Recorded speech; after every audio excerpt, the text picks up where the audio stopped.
Several of the state parks employees are out here today. We are working on cleaning cemetery stones. So over time they gain different biological growth, lichens, moss, and that leads to loss and deterioration of the words, the iconography, the names and things on the stones.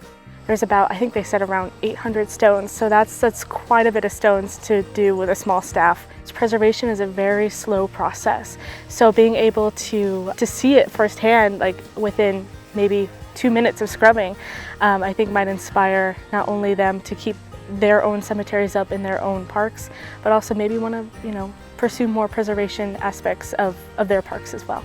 It relates us back to our history, important things that have happened in Missouri, things that have happened to the local area, and it just gives us kind of a grounding into where we've been.